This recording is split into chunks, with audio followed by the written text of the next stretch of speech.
करते हैं कि मृदा संरक्षण से आप क्या समझते हैं। यानी संरक्षण का मतलब होता है बचाना, यानी संरक्षण का मतलब होता है बचाना, यानी मृदा संरक्षण से आप क्या समझते हैं।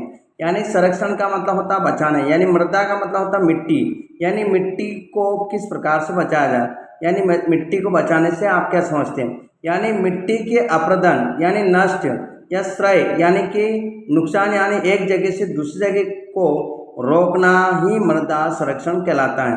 यानी मिट्टी अपरदन यानी मिट्टी एक स्थान से दूसरे स्थान तक जाने को रोकने को मृदा संरक्षण कहलाता है। यह बढ़ती हुई जनसंख्या के कारण प्राकृतिक संसाधनों के बड़े पैमाने पर विनाश हुआ है, इसलिए मृदा संरक्षण द्वारा विनाश को रोकना अति आवश्यकता है। यानी जितनी जनसंख्या बढ़ती जा रही है उतनी ही मिट्टी का उपयोग भी नष्ट हो रहा है, तो हमें उसे मृदा को संरक्षण द्वारा विनाश रोकना आवश्यक है। दूसरा है बागर क्या है।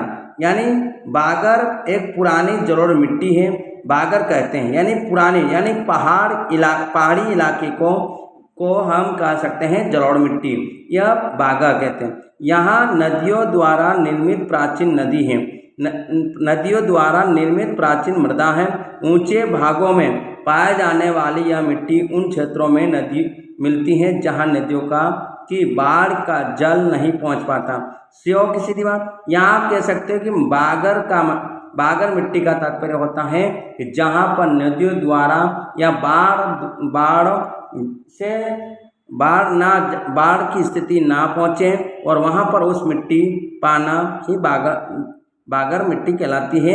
यहाँ बाढ़ की स्थिति ना हो और ऊंची ढलान पर हो और वहाँ पर बाढ़ की पानी ना पहुँच पाए तो उसे बागर मिट्टी कहलाती है। यह चिकनी मिट्टी होती है, यह कम उपजाऊ होती है, इसमें प्राय कंकड़ पाए जाते हैं और कैल्शियम कार्बोनेट भी पाया जाता है। यानी बागर का मतलब होता है कि जहाँ पर जलोढ़ मिट्टी या जहाँ पर बाढ़ की स्थिति ना आए और बाढ़ का पानी वहाँ ना पहुँचे, और बागर मिट्टी में पुरानी मिट्टी होती हैं, ये चिकनी होती हैं तथा इस मिट्टी में कंकड़ पत्थर और कैल्शियम कार्बोनेट भी पाया जाता है, इसे बागर मिट्टी कहा जाता है।